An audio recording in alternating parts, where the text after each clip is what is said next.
नैना पूरी कोशिश कर रही थी खुद को छुड़ाने की, पर एक चिड़िया कितना भी फड़फड़ाए लोहे के मजबूत पिंजरे को तोड़ नहीं पाती। नैना की हालत भी उसी चिड़िया सी थी। उसके हाथ नैना के तन बदन से खेल रहे थे और मन को जख्मी कर रहे थे। बेचारी चिड़िया भी कब तक फड़फड़ाती थक कर हार चुकी थी। कुछ समय बाद सन्नाटा था, सिसकियाँ थी, घुटन थी और कभी ना ख़त्म होने वाला दर्द। हमारे बीच जो कुछ भी हुआ कभी किसी से ना कहना, वरना तुम्हारा जीवन नरक हो जाएगा, क्योंकि तुम्हारी बात पर कोई विश्वास नहीं करेगा।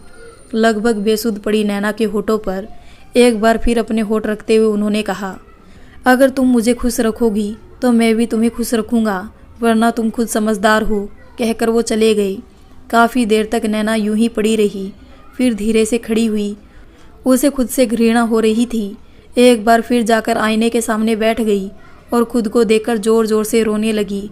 पर आज कोई नहीं था उसके आंसुओं को देखने वाला, कोई नहीं था जिसके कंधे पर सिर रखकर वो जी भरकर रो ले। बस खुद को आईने में देखते हुए रोए जा रही थी और यही सोच रही थी कि उसका कसूर क्या था। शायद एक स्त्री होना ही उसका कसूर था। उसका खूबसूरत चेहरा आज उसे सबसे बड़ा शत्रु नज़र आ रहा था।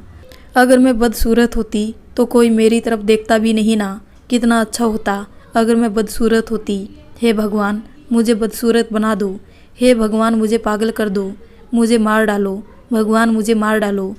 एफएम में अब भी गाना चल रहा था, भगवान है कहाँ रे तू, ए खुदा है कहाँ रे तू। हम अक्सर बलात्कार, दहेज प्रताड़ना जैसे मामले देखते हैं, पर मुझे लगता है कि न जाने कितनी लड़कियां, कितनी महिलाएं होगी जो नैना की तरह इसका शिकार होती है, पर उनका दर्द समाज के सामने नहीं आ पाता। या तो वे समाज के डर से, इज्जत के डर से, अपने भविष्य के डर से कुछ नहीं बोलती, या उन्हें बोलने नहीं दिया जाता। पर नैना निश्चय कर चुकी थी कि वो पंकज को सब कुछ बता देगी। शाम हो चुकी थी, पर नैना के जीवन में तो रात हो चुकी थी। अंधेरा ही अंधेरा था। जय सो चुका था। पंकज ने उसे अपने यहाँ काम करने वाले एक व्यक्ति के साथ उसे घर भेज दिया था। दिन भर का थका होने से वो जल्दी ही सो गया। रात अब गहराने लगी थी। नैना इंतज़ार कर रही थी पंकज का। तभी दरवाजे पर दस्तक हुई। नैना ने उठकर द्वार खोला तो पंकज को नशे की हालत में पकड़े दो लोग खड़े थे। भाभी जी, भैया आज ज़्यादा पी ली है तो हम कहे कि चलो एका घर छोड़ देवे, उनमें से एक आदमी बोला। और वो लोग पंकज को लगभग बेहोशी की हालत में घर छोड़कर चले गए। बहुत ज़्यादा शराब पीने की वजह से पंकज को लगातार उल्टियाँ हो रही थी। नैना की वो रात घर और पंकज को साफ करते करते निकली। उल्टियों से आने वाली बदबू से उसकी हालत भी खराब हो रही थी। सारी रात ऐसे ही गुजर गई। सुबह लगभग 5 बजे वो सो गई। आँख खुली तो 9 बज चुके थे। उठकर देखा तो जय और पंकज अभी भी सो रहे थे। नैना उठी और नहाने चली गई। वापस आई तो पिता पुत्र दोनों जाग चुके थे। नैना ने पंकज को जैसे ही चाय का कप पकड़ाना चाहा, पंकज ने जोर से कप जमीन पर गिरा दिया और बिस्तर से उठकर नैना के बाल पकड़कर खींचने लगे। कल क्या किया तूने, शर्म नहीं आई? उस दिन तो बड़ी सती सावित्री बन रही थी जब पापा पर इल्ज़ाम लगाया था, और कल तो मेरे भाई पर डोरे डाल रही थी। बता कितनी भूखी है। तेरे जिस्म की आस सब पूरी करता हूँ। बहुत जवानी चढ़ रही है, चल आज उतारता हूँ, कहकर जोरदार थप्पड़ नैना के गाल पर लगा दिया। ओ, तो तुम्हारे भाई ने तुम्हारे दिमाग में जहर भरकर भेजा है। कल उसने मेरे साथ क्या किया ये नहीं बताया तुम्हें? नैना आंखों में आंसू और क्रोध से जल रही थी। तूने कहा था ना भैया से कल कि तू खुश नहीं है मुझसे, मैं तेरी ज़रूरत पूरी नहीं कर पाता और तू उनको सारे सुख देगी। कौन सा सुख देगी तू उन्हें? आज मैं तुझे सारे सुख देता हूँ, तेरी जवानी की प्यास मैं बुझाता हूँ। पंकज ने आवेश में आकर नैना का सिर दीवार से दे मारा। जय को उठाया और दूसरे कमरे में ले जाकर टीवी ऑन कर दिया तेज़ आवाज़ के साथ। जय, तुम टीवी देखो यहाँ बैठकर, और उस कमरे का दरवाज़ा बंद कर दिया। हाँ, अब तू बता कितनी प्यासी है तू, कितना तड़फ रही है तेरी जवानी। आज दिखाता हूँ तुझे। एक के बाद एक 4-5 थप्पड़ नैना के गाल पर पड़ते गए। छोड़ दो मुझे, मेरी बात का भरोसा करो, मैंने कुछ नहीं किया, बल्कि तुम्हारे भाई ने ही मेरे साथ। नैना की बात अभी पूरी भी नहीं हो पाई थी कि पंकज ने नैना के बाल पकड़कर एक बार फिर सिर दीवार से दे मारा। मेरे बाप पर इल्ज़ाम लगाया, अब मेरे भाई पर इल्ज़ाम लगाती है। तू ही एक विश्व सुंदरी बची है ना, जो सब तेरे लिए पागल हो रहे हैं। साली, कितनों के साथ मज़े लिए हैं, जो अभी भी मन नहीं भरा तेरा। मैं सच कह रही हूँ, जय की कसम, तुम्हारे भैया ने ही कल मेरे साथ एक और जोर का तमाचा। बंद रख अपना गंदी नाली जैसा मुंह, वरना आज तेरे इस चेहरे को जलाकर राख कर दूंगा जिस पर तुझे इतना घमंड है। छोड़ दो मुझे, मैंने सच में कुछ नहीं किया। छोड़ दो मुझे। ऐसे कैसे छोड़ दे, जवानी की प्यास तो बुझानी पड़ेगी ना, नहीं तो कल को तू किसी और से अपनी प्यास बुझवाएगी। कहकर नैना के तन से एक एक करके सारे कपड़े उतार कर फेंक दिए और नैना रोती रही, गिड़गिड़ाती रही, अपनी सच्चाई बताती रही। पर पंकज को अपने भाई की बातों पर विश्वास था, नैना पर नहीं। नैना पूरी तरह से हार चुकी थी, तन मन से टूट चुकी थी। क्या सोचा था और क्या हो गया। जेठ जी के राजनीतिक दिमाग ने नैना को ख़त्म कर दिया। अब नैना के अंदर तूफान नहीं था, एक खामोशी थी। अब वो किसी से कुछ नहीं कहना चाहती थी। अब बस एक ही रास्ता दिख रहा था और वो था आत्महत्या। पिछली सुबह जो कुछ भी नैना के साथ हुआ वो उससे टूट चुकी थी। दुख इस बात का नहीं कि पंकज ने शारीरिक प्रताड़ना दी, दुख तो इस बात का था कि आंख मूंद कर भाई की बातों पर भरोसा कर लिया और नैना की एक भी बात सुनी तक नहीं, उसे कुछ कहने का मौका तक नहीं दिया। शाम होते होते नैना की सासू माँ और ससुर जी भी वापस आ चुके थे और अपनी माँ से मिलने उसकी छोटी बेटी मतलब की नैना की छोटी ननंद भी आई हुई थी जो उसी शहर में रहती थी। नैना के घर में सास ससुर का उतना अस्तित्व नहीं था जितना कि नैना के जेठ जी का था। सासू माँ के आने पर नैना ने उनसे अपनी बात कहनी चाहिए, पर पंकज की तरह उन्हें भी नैना के खिलाफ पहले ही भर दिया गया था। खुद को बहुत सती सावित्री समझती है जो कभी ससुर पे कभी जेठ पे ऐसे आरोप लगाती है। इसके खुद के चरित्र का पता नहीं माँ कितनों के साथ सोई होगी, तब ये रंडी की औलाद पैदा हुई है। अपनी माँ की हाँ में हाँ मिलाते हुए पंकज ने कहा, मेरी माँ के बारे में कुछ कहने की ज़रूरत नहीं है। नैना ने भी विद्रोह किया। अच्छा इनकी सुनिए, ये महारानी हमारे पूरे खानदान पर आरोप लगाएगी, लेकिन इनकी माँ के लिए हम कुछ ना कहे। सासू माँ ने ताना मारते हुए कहा, तुम्हारे पापा ने अपने काले मन के मंसूबे मुझे सबूत के रूप में लिख कर दिए हैं। मैं सबको दिखाऊंगी अपने घर में और सबको सच बताऊंगी। नैना भी आज विद्रोह के पूरे रंग में रंगी थी। अच्छा तो इस कागज़ के टुकड़े की बात कर रही है, जा दिखा दे जाके सबको। ये ले। जेठ जी ने वो कागज़ नैना के सामने फाड़कर फेंक दिया। ये कागज़ का टुकड़ा तो फाड़ दिया, लेकिन याद रखना जिस दिन ईश्वर न्याय करेगा तब कहीं के नहीं रहोगे। नैना ने गुस्से से कहा, अकड़ तो देखो इसकी, झूठ भी बोलेगी और आंखें भी दिखाएगी। पंकज ने एक जोरदार तमाचा नैना के गाल पर लगा दिया। मारो मुझे, क्योंकि मारने के अलावा कुछ कर भी नहीं सकते तुम। कितना मारोगे और मारो, देखती हूँ कितना मार सकते हो तुम। नैना बापे से बाहर थी। तो जैसी नीच को तो मारकर मेरा ये हाथ गंदा होगा। पंकज नैना का ये रूप देखकर पीछे हट गए। अभी थप्पड़ मारने से तुम्हारे हाथ गंदे हो रहे हैं और रात में जब चिपकते हो, चूमते चाटते हो तब क्या, तब तुम्हारी जात नहीं घटती। नैना क्रोध से जल रही थी। एक और जोरदार तमाचा पड़ा उसके गाल पर, फिर एक और। बेशरम, बड़ों के सामने बात करने की तमीज़ भी भूल गई। तमीज़ तो इस घर के बड़े भूल गए हैं, नैना ने कहा। तो अब तू सिखाएगी सबको तमीज़, जेठ जी ने गुस्से से कहा। ज़रूरत पड़ी तो ज़रूर सिखाऊंगी, एक बार नहीं 100 बार सिखाऊंगी, नैना गुस्से से बोली। पहले जाके तमीज़ अपनी माँ को सिखा, जो तेरे बाप को खा गई और तुझे यहाँ भेज दिया हमारा परिवार बर्बाद करने के लिए। पहले जाके उससे पूछ तेरे कितने बाप है और तू कहाँ से लाई है इस पिल्ले को। ज़रूर इसका भी किसी से चक्कर होगा। माँ रंडी है तो बेटी कैसे सती सावित्री होगी। पंकज ने नैना पर माँ बहन की गालियों की बौछार कर दी। अपनी गंदी जबान से मेरी माँ का नाम भी मत लो। अच्छा बहुत प्यार करती है अपने माँ बाप से। जा, अगर असली बाप की औलाद है तो इस घर से चली जा, इस पिल्ले को लेकर मर जा कहीं जाकर। सासू माँ ने जहर उगलना जारी रखा। बस नहीं है तू एक बाप की औलाद, साबित कर दिया तूने खुद ही। यहीं खड़ी अभी तक, जा यहाँ से मर जा कहीं जाकर। पंकज कहाँ चुप रहने वाले थे। नैना अब क्रोध की अग्नि में जल रही थी। अपने पापा की मौत से लेकर आज तक की सारी घटनाएं चलचित्र की तरह घूम गई उसकी आंखों में और क्रोध ने उसे पागल कर दिया। वो गुस्से में उठी और अपने कमरे में जाकर दरवाज़ा अंदर से बंद कर लिया। आंखों में क्रोध, अपमान, दुख और तिरस्कार के आंसू लिए झूल गई फांसी के फंदे पर। मम्मी देखो, भाभी ने फांसी लगा ली। जैसे ही जंगले से झांक कर देखा, चीखते हुए नैना की ननद भागी और दरवाज़ा तोड़ने की कोशिश करने लगी।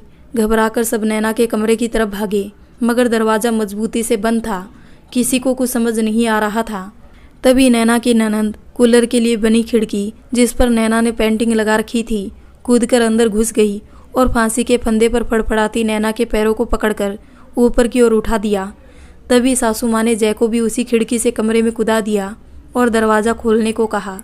नन्ना सा जय समझ तो नहीं पाया कि क्या हो रहा है, पर रोते हुए उसने अंदर से दरवाज़ा खोल दिया। सब घबराकर कमरे में गए और नैना को फांसी के फंदे से नीचे उतारा। नैना बेहोश हो चुकी थी, गर्दन काली पड़ गई थी।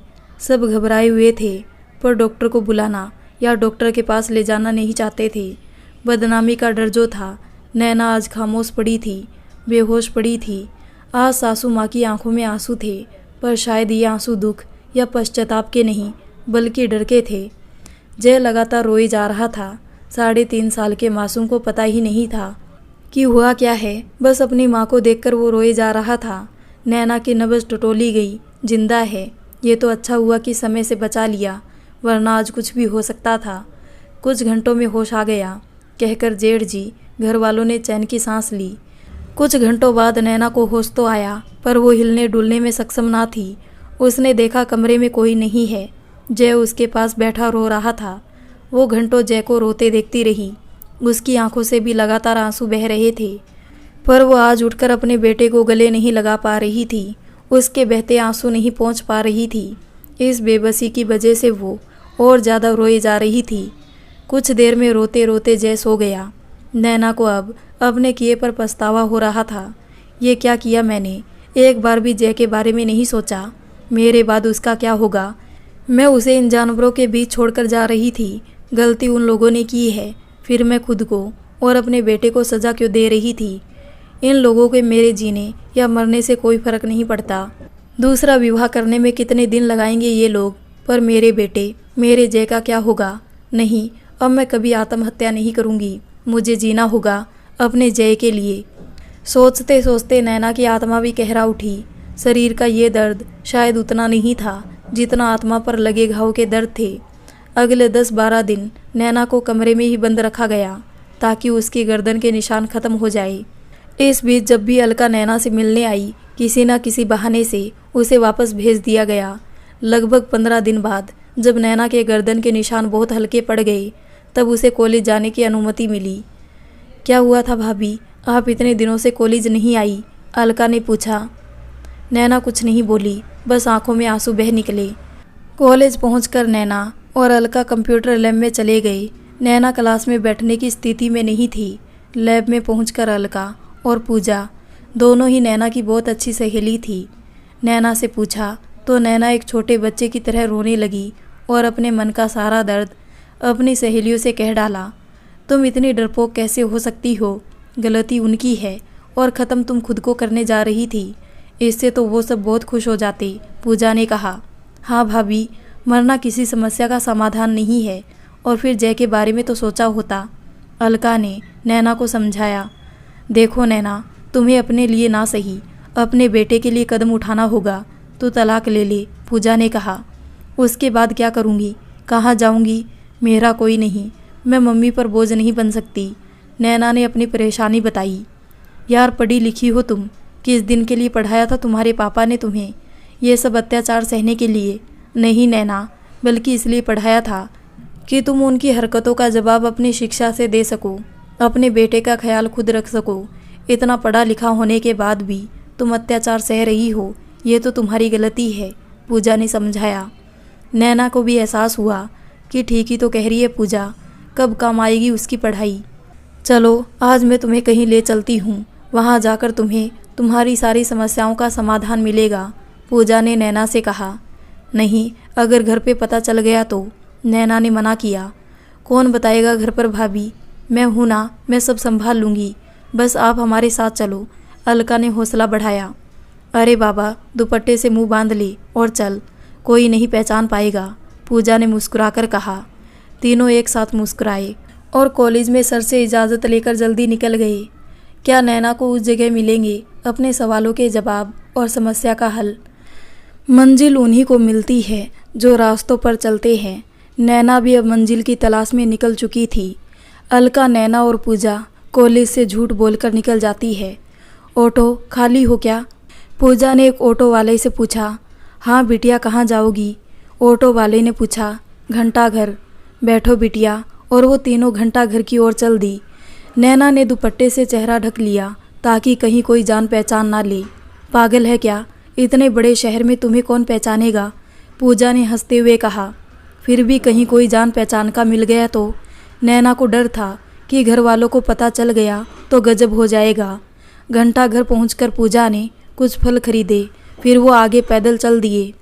1 मिनट का रास्ता पार करके वो सब एक मंदिर के सामने खड़े थे। 4 से 5 मंजिल ऊंचा बना मंदिर, जिसके आगे के भाग में गणेश जी की विशाल प्रतिमा खड़ी हुई थी। जितना ऊंचा मंदिर उतनी ऊंची प्रतिमा। अद्भुत, सौम्य मुस्कुराती हुई गणेश जी की प्रतिमा को देखकर नैना की आंखों में चमक आ गई। हाथ मुंह धोकर सब मंदिर के प्रवेश द्वार पर पहुंचे।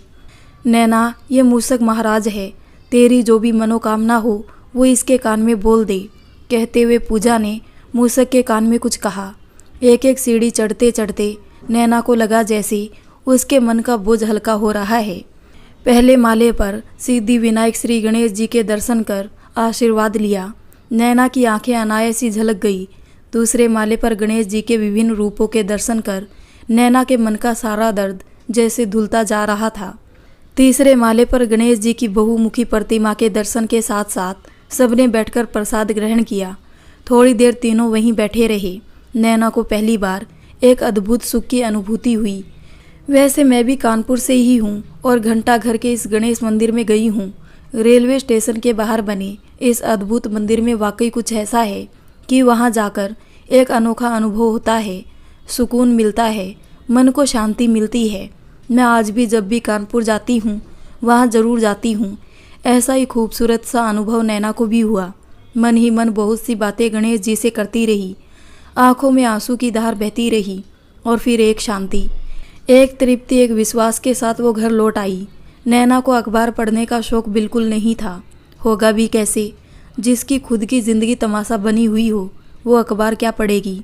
पर अगली सुबह जल्दी तैयार होकर अलका का इंतज़ार करती नैना की नज़र अखबार में दिए एक विज्ञापन पर पड़ी। एक विद्यालय में शिक्षिका की आवश्यकता थी। नैना ने उसे पढ़कर अपने पर्स में डाल लिया। ठीक से पढ़ा तो साक्षात्कार आज ही होना था। नैना अलका के साथ बस स्टॉप पर आई जहाँ से वो रोज़ बस लेती थी। नैना ने अलका को विज्ञापन के बारे में बताया। भाभी, आप जाओ इंटरव्यू देने, कॉलेज में मैं बात कर लूँगी, अलका ने कहा। अगर घर पे पता चल गया तो तब का तब देखेंगे, लेकिन अगर आपको ये नौकरी मिल गई तो सोचिए ज़रा, सब कुछ बदल जाएगा। आप जय के सपने पूरे कर सकते हो, उसे सारी खुशियाँ दे सकते हो। मेरी मानिए भाभी और जाइए, शायद ज़िंदगी अवसर दोबारा ना दे, अलका ने समझाया। नैना आज फिर दोहराई पर खड़ी थी। एक रास्ता कॉलेज को जाता था और दूसरा विद्यालय जहाँ उसे साक्षात्कार के लिए जाना था। नैना ने आंखें बंद करके गहरी सांस ली। सिद्धि विनायक मंदिर की तस्वीर उसकी आंखों के आगे घूम गई। मुस्कुराते हुए गणेश जी की प्रतिमा मानो उसे कह रही थी, जाओ और सफल होकर वापस आओ। अलका, मैं साक्षात्कार के लिए जा रही हूँ। अगर मुझे देर हुई तो मैं फ़ोन करूँगी। मुझे वापसी में यही मिलना। हम घर साथ में चलेंगे ताकि घर पर किसी को कुछ पता ना चले, नैना ने अलका से कहा। ईश्वर आपको सफलता दे भाभी, कहकर अलका ने नैना को गले लगाकर विदा किया। नैना पूछते पूछते विद्यालय पहुंची। काफ़ी सारे लोग एकत्रित हुए थे। नैना हताश हो गई और सोचने लगी, इतने लोगों के बीच मुझे कहाँ नौकरी मिलेगी। सबको फराटेदार अंग्रेजी बोलते देख नैना का आत्मविश्वास जवाब दे गया। क्योंकि नैना हिंदी माध्यम से पढ़ी थी, उसे एहसास हुआ कि उसने कितनी बड़ी गलती की है। ये भी नहीं देखा कि एक अंग्रेजी माध्यम का विद्यालय है। अब नैना की उम्मीद लगभग ख़त्म हो चुकी थी। उसने सोचा, अब यहाँ बेइज्जती करवाने से अच्छा है कि बिना साक्षात्कार दिए यहाँ से चली जाए। जैसे वो जाने के लिए उठी, श्रीमती नैना, गेट पर खड़े व्यक्ति ने आवाज़ दी। जी मैं हूँ नैना, नैना ने घबराकर कहा। जाइए अंदर, आपका नंबर है। अंदर ऑफिस में सामने बेहद खूबसूरत और आत्मविश्वास से भरी एक महिला बैठी हुई थी। विद्यालय की प्राचार्य थी। गुड मॉर्निंग मैम, मे आई कम इन? नैना ने पूछा। Yes please, have a seat. Thank you ma'am, कहकर नैना बैठ गई। So you have mention that you have completed your graduation. Ma'am, मैं अंग्रेजी में बात नहीं कर सकती, मुझे अंग्रेजी नहीं आती। उनकी बात को बीच में ही काटते हुए नैना ने कहा, पर ये अंग्रेजी मीडियम स्कूल है, अंग्रेजी तो बोलना ही पड़ेगी, और फिर आप कंप्यूटर में हिंदी कैसे पढ़ा सकती है? प्राचार्य महोदय ने कहा, जी मुझसे गलती हो गई, माफ़ कीजिए, मैं जाना चाहती हूँ। कहते कहते नैना की आंखों से आंसू आ गए। वो उठकर जाने लगी। मैंने अभी तक आपसे जाने के लिए नहीं कहा, प्राचार्य ने आदेशात्मक आवाज़ में कहा। जी पर मुझे तो बिल्कुल भी अंग्रेजी नहीं आती। कोई बात नहीं, बैठकर बात तो कर सकते हैं। पहले पानी पीजिए, बैठिए। बड़े प्यार से प्राचार्य महोदय ने नैना को पानी दिया। मैंने आपकी सारी डिटेल्स ध्यान से देखी है। आपने स्नातक में मैथ्स पढ़ा है, तो क्या आप मैथ्स पढ़ा सकती है? मुझे पता है आपने हिंदी मीडियम से पढ़ाई की है, इसलिए शुरुआत में छोटी क्लास पढ़ाई जा सकती है, बाद में धीरे धीरे आगे बढ़ा जा सकता है। उन्होंने नैना की हिम्मत बढ़ाई। जी वो ठीक है, मैं कोशिश करूँगी, नैना ने थोड़ा डरते हुए कहा। ठीक है, कहकर प्राचार्य महोदय ने घंटी बजाई। घंटी की आवाज़ सुनकर गेट पर खड़ा व्यक्ति अंदर आया। शोभना मैम को भेज दो। आदेश पाकर वो व्यक्ति वहाँ से चला गया। थोड़ी देर में एक दूसरी महिला अंदर आई। बेहद सलीके से पहनी हुई नीली साड़ी में वो सीरत और सूरत दोनों की मिसाल लग रही थी। शोभना जी, ये नैना है, इन्हें क्लास 5 की मैथ्स की बुक दे दीजिए और 1 घंटे बाद डेमो के लिए क्लास में भेज दीजिए, कहकर प्राचार्य ने नैना को उनके साथ जाने का इशारा किया। नैना ने पुस्तक को उलट पुलट कर देखा, पर उसकी समझ में कुछ नहीं आया। त्रिभुज, चतुर्भुज, रेखा, बिंदु, वृत्त पढ़ने वाली नैना को ट्रायंगल, सर्कल, स्क्वायर समझ नहीं आ रहे थे। जब उसे क्लास में जाने के लिए कहा गया तो वो डर के मारे मना करने लगी। कोशिश करके देखो, ज़्यादा से ज़्यादा क्या होगा, तुम्हारा सिलेक्शन नहीं होगा, पर तुम्हें कुछ नया सीखने को ज़रूर मिलेगा। हमारी प्रिंसिपल मैम बहुत अच्छी है, उन्होंने ज़रूर तुम्हारे अंदर कुछ देखा होगा, तभी तुम्हें डेमो के लिए भेज रही है, वरना कितनों को तो इंटरव्यू में ही वापस भेज दिया। शोभना मैम ने नैना की हिम्मत बढ़ाई। नैना क्लास में पहुंची। बच्चों ने बड़े प्यार से स्वागत किया। उसने पढ़ाना शुरू किया, पर पढ़ाना अगर इतना आसान होता तो हर कोई शिक्षक बन जाता। डर और घबराहट के कारण नैना की आवाज़ ही नहीं निकल रही थी। वो बुत बनी खड़ी थी। बच्चे भी शोर मचाने लगे। Stop it children, keep silence, Mrs Naina please continue. तभी प्राचार्य ने अनाउंसमेंट किया तो क्लास में शांति छा गई। नैना अब अपना आत्मविश्वास पूरी तरह से खो चुकी थी। उसकी आंखों से आंसू बहने लगे। Mrs Naina, come to my office. Announcement दोबारा हुआ। नैना क्लास से बाहर निकल आई और ऑफिस पहुंची। प्राचार्य ने नैना को बिठाया और पानी दिया। पानी पीकर नैना रो पड़ी। मैं नहीं पढ़ा पाऊंगी, मुझे अंग्रेजी नहीं आती। रिलैक्स नैना, तुम्हें पता है मैं तुम्हें इतने अवसर क्यों दे रही हूँ? क्योंकि तुम बहुत सच्ची और ज़रूरतमंद लगी मुझे लगता है कि तुम्हें नौकरी की बहुत ज़रूरत है और ज़रूरत सब कुछ करवाती है। मुझे तुम में लगन और नया सीखने की इच्छा भी दिखी। अगर तुम सीखना चाहती हो तो तुम्हें सिखाने के लिए मैं तैयार हूँ। उनके ये शब्द सुनकर नैना सोचने लगी कि जिस शहर से इतनी नफरत करती है वो, वहाँ ऐसे भी लोग हैं जो उसके लिए भगवान का रूप बनकर आए हैं। नैना, क्या सोचा तुमने? उन्होंने अपना सवाल दोहराया। जी मैं तैयार हूँ मैम, आपका ये उपकार मैं जीवन में कभी नहीं भूलूंगी। नैना ने आभार व्यक्त किया। ठीक है, तो 1 हफ्ते बाद ज्वाइन करना है, तब तक थोड़ी सी पढ़ाई तुम्हें भी करनी होगी। देखो, मैथ पढ़ाने के लिए अंग्रेजी बहुत अच्छी होनी ज़रूरी नहीं है, पर अपने विषय का पूरा ज्ञान होना बहुत ज़रूरी है। 1 हफ्ते में हिंदी से अंग्रेजी के वो सभी शब्द अच्छे से सीखो जो तुम्हें पढ़ाने हैं। जी मैं अच्छे से सीख कर आऊँगी। बहुत बहुत धन्यवाद। अपना काम मेहनत और लगन से करना। ज़िंदगी बार बार मौके नहीं देती। तुम्हारी तनख्वाह 2500 रुपये महीना होगी। 2500 रुपये महीना? धन्यवाद मैम, मैं आपको कभी शिकायत का मौका नहीं दूंगी, कहकर नैना बाहर आ गई। नैना को विश्वास नहीं हो रहा था कि उसे नौकरी मिल गई है, वो भी 2500 रुपये की। वो बहुत खुश थी। दोस्तों, ये बात आज से 15-16 साल पहले की है, इसलिए उस समय 2500 रुपये बहुत ज़्यादा तो नहीं होते थे, पर बहुत कम भी नहीं होते थे। और फिर नैना जो एक एक पैसे के लिए परेशान थी, 2500 रुपये सुनकर खुश हो गई थी। उसने दिल से गणेश जी को धन्यवाद दिया। उसे पता था कि किस्मत उस पर आज मेहरबान थी, वरना सब कुछ गलत होने के बाद भी उसे नौकरी कैसे मिल गई। आज तो जैसे ईश्वर तय कर बैठे थे कि तुम कुछ भी करो, इंटरव्यू में कुछ भी ना हो, नौकरी तो मिलना ही है। नैना बस स्टॉप पर पहुंची। अलका काफ़ी देर से इंतज़ार कर रही थी। क्या हुआ भाभी? अलका ने आतुरता से पूछा। नौकरी मिल गई, वो भी 2500 रुपये महीने, खुशी से बताते हुए नैना अलका के गले लग गई। ओह, बहुत सारी बधाई भाभी, बहुत खुश हूँ मैं आपके लिए। सच? तो चल घंटा घर चले, नैना ने खुशी से कहा। पर आप घर पर क्या बोलोगी? बहुत देर हो गई है पहले ही, अलका ने चिंतित होते हुए कहा। अरे आज नहीं कल, पूजा को भी साथ ले चलेंगे। और दोनों घर चले गए। नैना ने घर पर किसी को कुछ नहीं बताया। उसे इंतज़ार था कि पहले ज्वाइन हो जाए तब बताएगी। अब वो दिन रात मेहनत करने लगी गणित को मैथ बनाने की। दिन भर घर के काम, कॉलेज और जय। रात में जय को सुलाकर फिर पढ़ने बैठती। अब उसे पंकज का देर से आना अच्छा लगने लगा, क्योंकि जितनी देर पंकज लगाते उतना ज़्यादा समय उसे मिलता पढ़ने के लिए। नैना को अब अपनी ज़िंदगी जीने की वजह मिल चुकी थी, इसलिए पंकज और सासू माँ के ताने वो अक्सर अनसुनी कर देती। उसने खुद को पढ़ाई में व्यस्त कर दिया, कभी कॉलेज की तो कभी विद्यालय की। उसे समझ आ गया था कि उसका जीवन केवल शिक्षा से ही बदल सकता है। और फिर पापा की आखिरी इच्छा भी तो यही थी कि नैना खूब पढ़े और अपने पैरों पर खड़ी हो। उनकी बातें अब भी नैना को प्रेरणा देती रही। अगली सुबह नैना घंटा घर जाती है गणेश जी को अपना धन्यवाद अर्पण करने, और एक हफ्ते बाद वो विद्यालय में गणित की शिक्षिका, ओ माफ़ कीजिए, मैथ टीचर की नौकरी ज्वाइन कर लेती है। अजी अगर विद्यालय अंग्रेजी माध्यम में है तो मैथ टीचर ही बोलना पड़ेगा ना। कॉलेज में सर से बात करती है और मेडिकल के आधार पर छुट्टी लेकर स्कूल ज्वाइन कर लेती है। वैसे अन्य छात्राओं के द्वारा सर को नैना के बारे में कुछ बातें पता थी, इसलिए वो उसकी सहायता करने के लिए तैयार हो गए और नैना के कॉलेज की जितनी जिम्मेदारी वो ले सकते थे ले ली।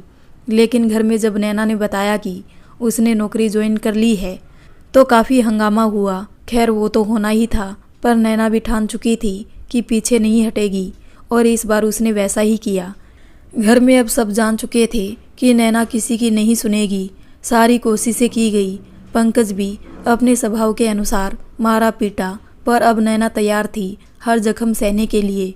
अब उसने खुद के लिए बोलना सीख लिया था। हम तुम्हारे बाप के नौकर नहीं है जो तुम नौकरी पर जाओ और हम तुम्हारा बच्चा संभालें।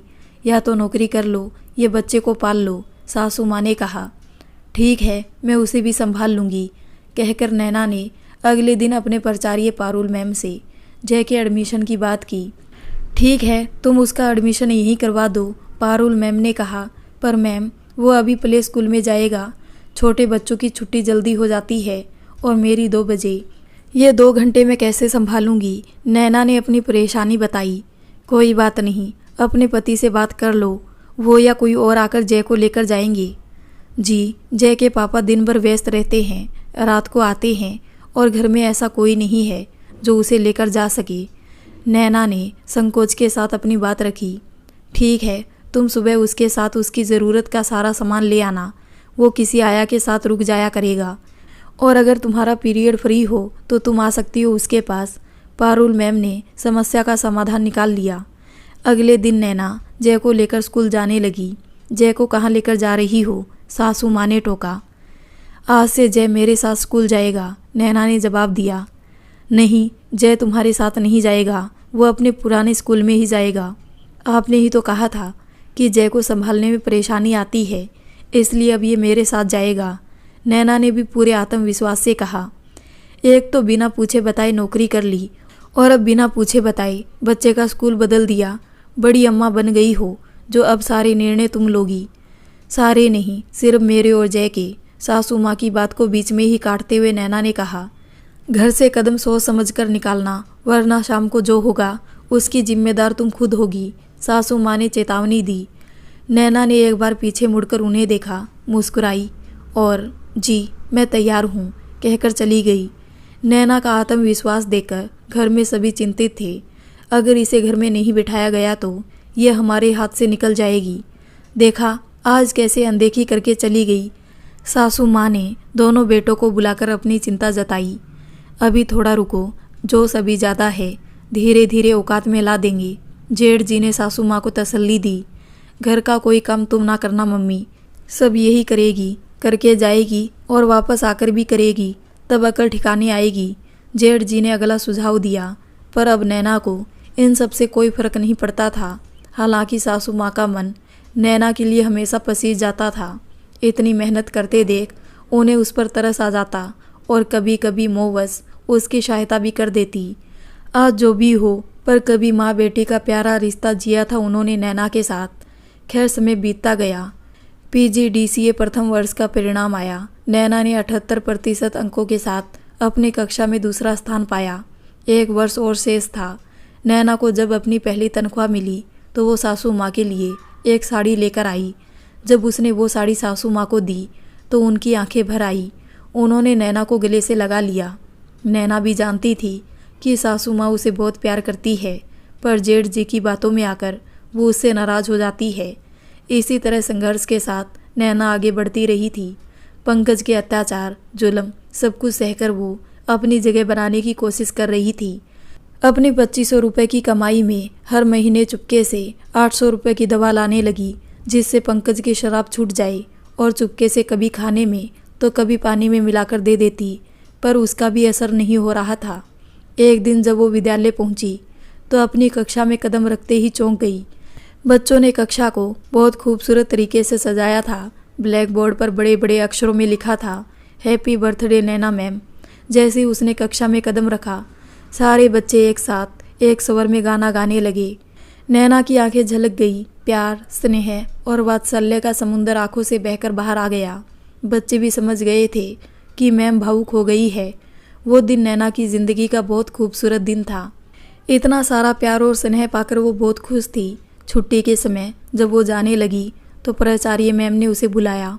एक तोहफा देते हुए उनकी आंखों में आंसू थे। जन्मदिन की बहुत शुभकामनाएं नैना, हमेशा खुश रहो और खूब आगे बढ़ो, कहकर उन्होंने नैना को गले से लगा लिया। धन्यवाद मैम, पर आपकी आंखों में आंसू। कहते कहते नैना रुक गई। फिर कभी फुर्सत में बात करेंगे। एन्जॉय योर डे, पर आज एक बात की खुशी है कि मेरा तुम्हें चुनना बिल्कुल सही था। गॉड ब्लेस यू, कहकर उन्होंने नैना को जाने के लिए कहा। नैना चली तो आई, पर थोड़ा असमंजस में थी। खैर खुश भी थी। उसने तोहफा खोलकर देखा। उसमें बहुत प्यारी सी गणेश जी की फ़ोटो थी। अच्छा, तो पहले नौकरी दिलवाई और अब खुद ही आ गए, कहकर मन ही मन मुस्कुरा उठी। जय को लेकर विद्यालय से निकली और दोनों माँ बेटे आइसक्रीम खाने गए। घर में किसी को शायद याद भी नहीं था कि आज नैना का जन्मदिन है, और नैना को कोई फर्क नहीं पड़ता था कि उन लोगों को उसका जन्मदिन याद है या नहीं। दिन गुजर रहे थे और नैना सीख रही थी कि अच्छा शिक्षक कैसे बने। वो जब भी अंग्रेजी बोलने में गलती करती, पारुल मैम बड़े प्यार से उसे समझाती। और फिर शिक्षक दिवस के दिन विद्यालय के नियमानुसार कार्यक्रम हुआ। नैना ने काले रंग की साड़ी पहनी हुई थी। वो बहुत समय के बाद आज खुद को थोड़ा संवारा भी था। बहुत दिनों बाद खुद को इस रूप में देखकर वो आत्मविश्वास से भर उठी। सच में नैना बहुत खूबसूरत लग रही थी। जैसे ही विद्यालय जाने के लिए वो तैयार होकर घर से निकलने लगी, तभी सासू माँ ने कहा, आज इतना बन ठन कर कहाँ जा रही हो? आज विद्यालय में कार्यक्रम है, शिक्षक दिवस है ना, इसलिए। नैना ने कहा। हाँ तो आज तो छुट्टी होती है, पर फिर तुम कहाँ चल दी? सासू माँ ने बेरुखी से पूछा। जी मम्मी जी, बच्चों की छुट्टी होती है, पर शिक्षकों को बुलाया गया है और बड़ी कक्षाओं के बच्चे भी आएंगे, नैना ने जवाब दिया। जब तुम बड़ी कक्षाओं के बच्चों को पढ़ाती नहीं तो जाकर क्या करोगी? आज पढ़ाई नहीं होती मम्मी जी, बस छोटा सा कार्यक्रम होगा, शिक्षकों को सम्मानित किया जाएगा, मैं जल्दी ही वापस आ जाऊंगी, कहकर नैना चली गई। विद्यालय में शिक्षकों के लिए तरह तरह की प्रतियोगिताएं आयोजित की गई थी।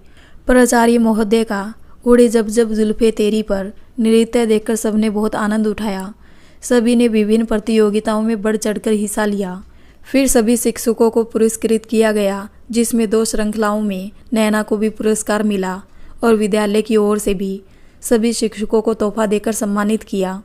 कुल मिलाकर 3 बहुत प्यारे तोहफे नैना को मिले। घर आकर नैना ने सारे तोहफे खोलकर देखे। शीशे के बने बहुत खूबसूरत राधा कृष्ण, शीशे की ही बनी बहुत सुंदर कलाकृतियाँ थी। उसने निकालकर कमरे में करीने से सजा दिए। रात को जब पंकज आए तो रोज की तरह नशे में थे।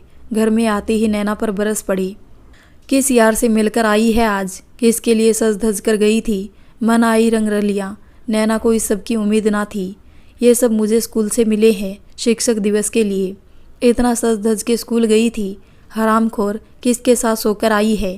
कहते हुए पंकज ने नैना के बाल पकड़कर उसका सिर दीवार में दे मारा। मैं सच कह रही हूँ, मुझे स्कूल से मिले हैं। नैना ने अपनी बात रखना चाहिए, जबकि उसे पता था कि सब बेकार है। हरामजादी, रंडी झूठ बोलती है तेरी तो। कहते हुए पंकज ने मारपीट शुरू कर दी। गालियों की तो जैसे झड़ी लगा दी। सासू माँ दूसरे कमरे में सब सुन रही थी, पर कुछ कहना जरूरी नहीं समझा। कहती भी कैसे, यह आग भी तो उनकी ही लगाई थी जिसमें अब नैना सुलग रही थी। पंकज ने सारे तोहफे जमीन पर पटक कर तोड़ दिए। यह सब होता देख नैना की आंखों से आंसू बह निकले। क्या हुआ, दुख हो रहा है कि तेरे यार की सारी निशानियां तोड़ दी मैंने। कहते हुए पंकज के चेहरे पर कुटिल मुस्कान थी। नैना ने अब कुछ ना बोलना ही ठीक समझा, पर पंकज कहाँ मानने वाले थे। बता कौन है तेरा यार। और नैना के बाल पकड़कर जोर से खींच दिए। ये सब देखकर जय चीख चीख कर रोने लगा।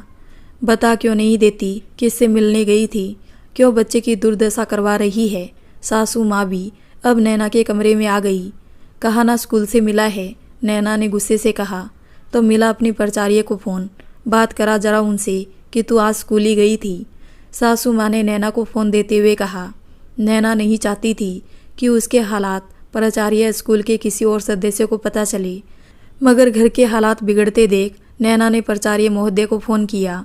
रात काफ़ी ज़्यादा हो चुकी थी, इसलिए किसी ने फ़ोन नहीं उठाया। अगर तेरी स्कूल की मैम होती तो फ़ोन उठाती, पर तेरा यार है ना, अब क्यों उठाएगा फ़ोन। कहते हुए पंकज आपे से बाहर हो रहे थे।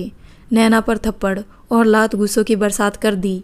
नैना की सास भी वहीं खड़ी चुपचाप ये सब देख रही थी। तभी नैना का फ़ोन बजा। फ़ोन नैना की सासू माँ ने उठाया। हेलो, उधर से आवाज़ आई। जी, मैं नैना की सास बोल रही हूँ, वो आपके विद्यालय में पढ़ाती है। नैना की सास ने कहा। जी जानती हूँ, नैना से बात करवाइए, प्राचार्य महोदय ने गंभीरता से कहा। तो नैना की सास ने फ़ोन नैना को दे दिया। हेलो मैम, नैना बोल रही हूँ। कहते कहते नैना रो पड़ी। क्या हुआ नैना, तुम रो क्यों रही हो।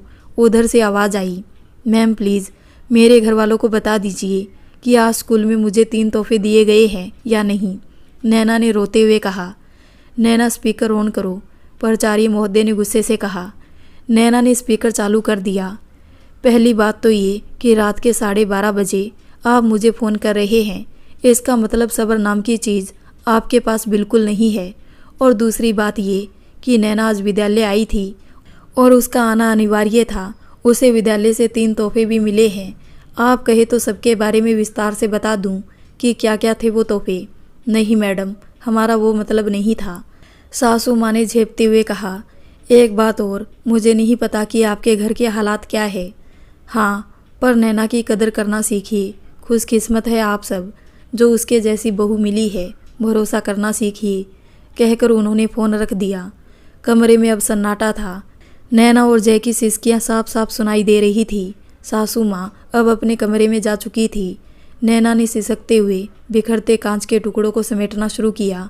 इन कांच के टुकड़ों के अलावा भी बहुत कुछ टूटा था अंदर ही अंदर, पर किसी को दिखाई नहीं दिया। नैना ने जय को गोद में लिया और सुलाने की कोशिश करने लगी। उसकी आंखें रुकने को तैयार ना थी, लगातार भीगी जा रही थी। पंकज चादर तानकर सो चुके थे। नैना आज फिर सोच रही थी कि उसका कसूर क्या था। सज संवर कर विद्यालय जाना, विद्यालय में प्रतियोगिता में हिस्सा लेना, प्रतियोगिता में विजय होना या औरत होना, जवाब तो आज भी नहीं मिला उसे। पर हाँ, जब भी रोती पापा को बहुत याद करती। उनका चेहरा उसकी आंखों के आगे घूम जाता। आज भी सोच रही थी कि पापा होते तो ये सब नहीं होता शायद। सोचते सोचते कब उसकी आंख लग गई पता ही नहीं चला। अगली सुबह जब विद्यालय पहुंची तो प्राचार्य महोदय का बुलावा आया। थोड़ा डर गई कि कहीं उसे नौकरी से हाथ ना धोना पड़े कल रात की वजह से। आओ नैना, बैठो। इससे पहले कि हम कल के बारे में बातें करें, मैं तुम्हें कुछ बताना चाहती हूँ। तुमने मुझसे अपने जन्मदिन पर पूछा था ना कि तुम्हें शुभकामनाएं देते समय मेरी आंखों में आंसू क्यों। आज बताती हूँ। उस दिन मैं विद्यालय में सभी कक्षाओं को देख रही थी, तभी जय के साथ बैठ गई। बातों बातों में जय ने मुझे तुम्हारे घर के सारे हालात बता दिए थे, पर कल जो कुछ हुआ उसके बाद सिर्फ इतना ही कहूँगी कि जय पर इस सब का नकारात्मक प्रभाव पड़ रहा है उसके लिए ही सही छोड़ दो उस घर को। मैं तुम्हारी हर तरह से सहायता करूँगी। प्राचार्य जी बहुत भावुक होकर नैना से ये सब कहती चली गई। मैम, इतना आसान नहीं है ये सब, या शायद मुझ में इतनी हिम्मत नहीं है, मैं समझती हूँ।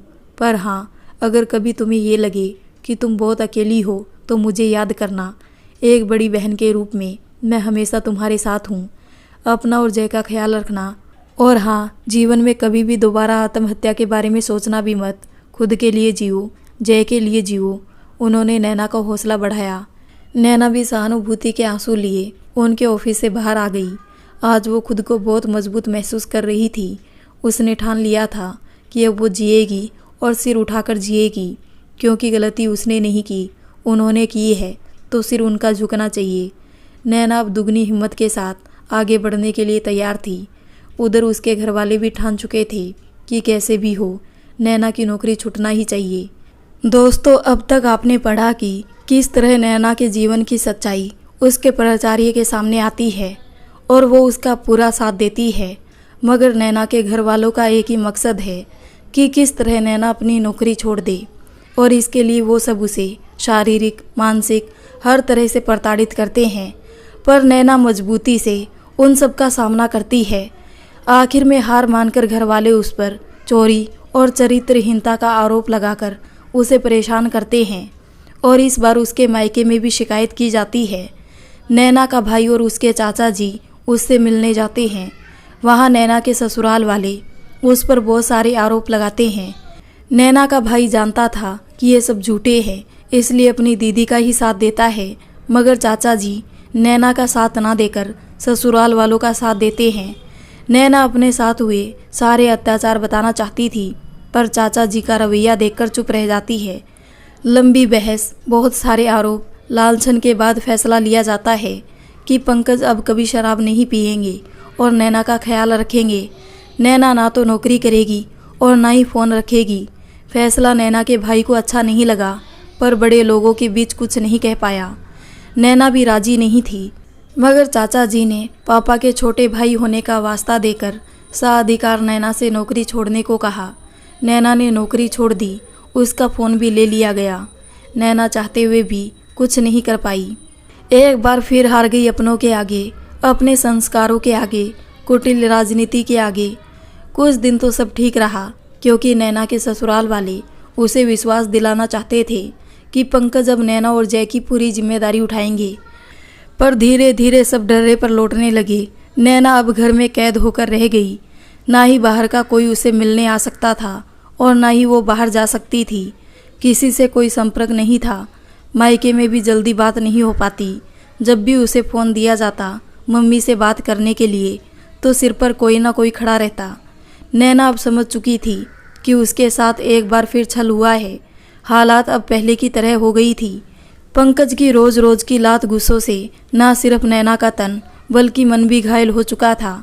उस पर रोज़ रात में उसके साथ शारीरिक संबंध के नाम पर होने वाले बलात्कार ने उसे एक बार फिर अवसाद की गहरी खाई में डाल दिया था।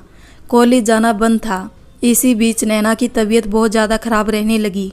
डॉक्टर को दिखाने पर पता चला कि नैना अवसाद, डिप्रेशन से ग्रसित है। एक बार फिर गर्भवती भी है। घर में सब खुश थे कि नैना अब दूसरे बच्चे को जन्म देगी और हमेशा के लिए घर में कैद हो जाएगी, बच्चों में ही व्यस्त हो जाएगी। पर नैना इस बच्चे को जन्म नहीं देना चाहती थी। जब सासू माँ के साथ वो डॉक्टर के पास गई तो डॉक्टर ने उसे चेक करने के लिए अलग कैबिन में बुलाया। वहाँ नैना ने अपने मन की बात कही। डॉक्टर, मैं अभी इस बच्चे को जन्म नहीं दे सकती, प्लीज़ मुझे कुछ दवाइयाँ दे दीजिए जिससे ये बच्चा। नैना ने भारी मन से कहा, ये क्या कह रही हो तुम? सब कुछ बहुत अच्छा है। तुम्हारा बड़ा बेटा भी 4 साल का हो गया है, घर में भी सब खुश है, और क्या चाहिए? अपना ख्याल रखो और ये बेफिजूली का ख्याल अपने मन से निकाल दो। पारिवारिक डॉक्टर होने के नाते उन्होंने नैना को समझाया। पर मैं खुश नहीं हूँ। मेरा मतलब है कि मैं एक ही बच्चा रखना चाहती हूँ। नैना और डॉक्टर के बीच हुई थोड़ी सी बातचीत में डॉक्टर भी समझ चुकी थी कि नैना डिप्रेस है। उन्होंने नैना की सास को समझाया कि इस हालत में बच्चे को जन्म देना नैना के लिए ठीक नहीं है और शारीरिक रूप से भी नैना बहुत कमज़ोर लग रही है। मगर सासू माँ ने डॉक्टर की एक ना सुनी। आप दवाइयाँ दे दीजिए जिससे नैना ठीक हो जाए और बच्चा स्वस्थ हो। उन्होंने डॉक्टर से कहा, डिप्रेशन दवाइयों से ठीक नहीं होता माताजी, उसका ध्यान रखिए और पहले उसे शारीरिक और भावनात्मक रूप से मजबूत होने दीजिए, तब दूसरे बच्चे के बारे में सोचिएगा। डॉक्टर ने एक बार फिर समझाया, पर सासू माँ कहाँ मानने वाली थी। इधर नैना की सासू माँ चुनाव की तैयारी करने लगी। राजनीति में अच्छी पकड़ थी नैना के जेठ जी की, मगर महिला सीट होने से अपनी माँ को मैदान में उतार दिया। अब अक्सर घर के बाहर भीड़ लगी रहती, कभी 10 कप तो कभी 20 कप चाय का आदेश आ जाता और नैना दिन भर चाय पानी में लगी रहती। उसका ख्याल रखने वाला कोई नहीं था। दीपावली भी करीबी थी। घर की साफ सफाई का आदेश पाकर नैना साफ सफाई में लग गई। सारे काम वो अकेली ही कर रही थी। सासू माँ तो सुबह निकल जाती प्रचार प्रसार करने। बस आदेश आ जाता था, आज 15 लोगों का खाना बना लेना, आज 25 लोगों का खाना बना लेना। नैना थक चुकी थी, तन से भी मन से भी। ऊपर से गर्भावस्था उसके लिए परेशानी का कारण बनी हुई थी। और फिर एक दिन तन और मन पर अतिरिक्त बोझ पड़ने से नैना का गर्भपात हो गया। रात के 11:30 बजे नैना दर्द के मारे जोर जोर से चीखने लगी। सासू माँ जो कि अपने प्रचार प्रसार से आकर सो रही थी, आवाज़ सुनकर कमरे में आई और खून से लथपथ नैना को देखकर घबरा गई। आनन फानन में फ़ोन करके पंकज और जेठ जी को बुलाया गया। पंकज तो नशे में धुत थे। जेठ जी और कुछ लोग तो चुनाव की तैयारी में व्यस्त थे। नैना को लेकर अस्पताल गए। अस्पताल जेठ जी के घर के पास ही था और डॉक्टर का घर भी वहीं था। नैना जब अस्पताल पहुंची तब तक खून बहुत ज़्यादा बह चुका था। नैना बेहोश थी। बीच बीच में होश आता तो दर्द से कहरा उठती। अस्पताल के गेट से लेकर डॉक्टर के कैबिन तक नैना के खून से पैरों के निशान बिल्कुल वैसे ही बने थे जैसे नई नवेली के घर आने पर आलता में पैर भिगोकर गृह प्रवेश में बन जाते हैं। डॉक्टर बहुत गुस्से में थी, मगर नैना की हालात देखकर दुखी भी थी। इलाज शुरू किया गया। डॉक्टर बोली, खून बहुत ज़्यादा बह चुका है, कम से कम 2 बोतल खून चाहिए सुबह से पहले, वरना बचाना मुश्किल हो जाएगा। खून कौन देगा? पंकज, और मैंने तो शराब पी रखी है, जेठ जी ने चिंता से अपनी माँ से कहा। और सभी लोगों को फ़ोन करके नैना की हालात और खून की ज़रूरत से अवगत करवाया गया। हालात बिगड़ते देखकर नैना के मायके भी फ़ोन कर दिया गया और फिर नैना के मंझले नंदोई ने उसे खून दिया। सुबह होते होते नैना का भाई भी पहुंच गया था। 1 बोतल खून फिर उसने दिया। नैना की हालात देखकर उसके भाई को बहुत दुख हुआ। दुनिया में सबसे ज़्यादा प्यार वो अपनी दीदी से ही करता था।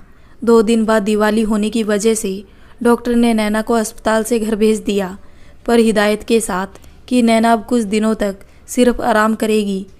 नैना के भाई ने भी इस बार दिवाली दीदी के साथ करने की ठान ली।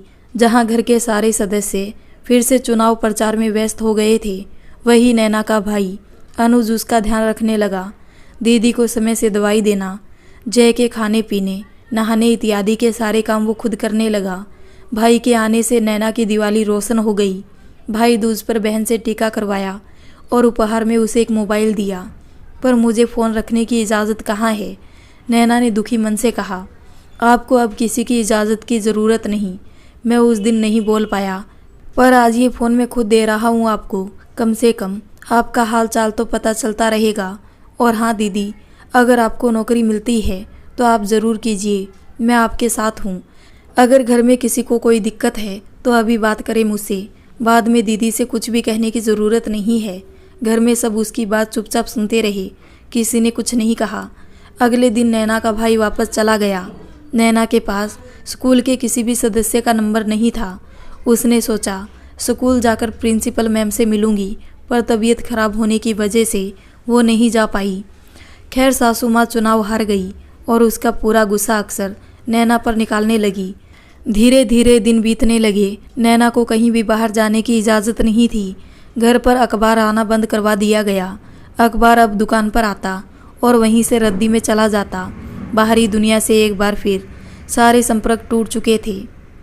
इसी बीच नैना के बचपन की सहेली शिवी उसके भाई के साथ उससे मिलने उसके ससुराल पहुंची। नैना को विश्वास नहीं हो रहा था कि इतने सालों बाद वो शिवी से मिल रही थी। मैंने कहा था ना शिवी दी कि नैना दी आपसे मिलकर बहुत खुश हो जाएगी। नैना के भाई ने सीवी और नैना को खुश देखकर कहा, देखा ना हमारी दोस्ती सच्ची है। इसलिए ये अनुज मुझे जबलपुर स्टेशन पर मिला, तेरे बारे में पता किया और आ गई उसके साथ तुमसे मिलने।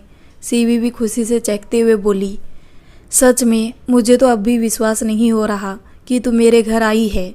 बहुत खुशी हुई तुझसे इतने सालों बाद मिलकर। अगले दिन अनुज वापस चला गया, पर सीवी रह गई नैना के साथ कुछ समय बिताने के लिए। सासू माँ मन ही मन खुश तो नहीं थी, पर कुछ कहा नहीं। अगले दिन सीवी ने नैना की सास को कहा कि उसकी मौसी यही रहती है, वो नैना के साथ मिलने जाना चाहती है। उन्होंने भी ना चाहते हुए हामी भर दी। दोनों सहेलियां निकल गई मौसी के घर। तूने कभी बताया नहीं कि तेरी कोई मौसी भी है, और वो भी यहाँ। होगी तो बताऊंगी ना, मतलब तूने झूठ बोला। हाँ, तो तेरे साथ अकेले में समय ही नहीं मिल रहा था। इतने सालों बाद मिले हैं और नापे तुले शब्दों में बात हो रही है। अच्छा सुन, सबसे पहले तेरे स्कूल चलेंगे, तेरी जॉब की फिर से बात करने, और फिर मूवी देखने चलेंगे। सीवी ने नैना को अपना पूरा प्लान बताया। मूवी? घर वालों को पता चल गया ना तो? नैना ने चौंकते हुए कहा, चल, तेरे घर वाले कोई अंतर्यामी है क्या? और अगर है तो इस बार उनका सीवी से पल्ला पड़ा है।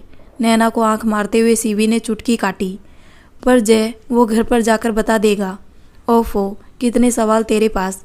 रिलैक्स में हूँ ना। जय बेटा, आपको पता है हम कहाँ जा रहे हैं? हम जा रहे हैं मेरी मौसी के घर, और ना उनके यहाँ बहुत बड़ा वाला टीवी है। उसमें हम ना उनकी शादी की सीडी देखेंगे। ठीक है? क्या देखेंगे? शादी की सीडी, जय ने मासूमियत से कहा। अब खुश है तू?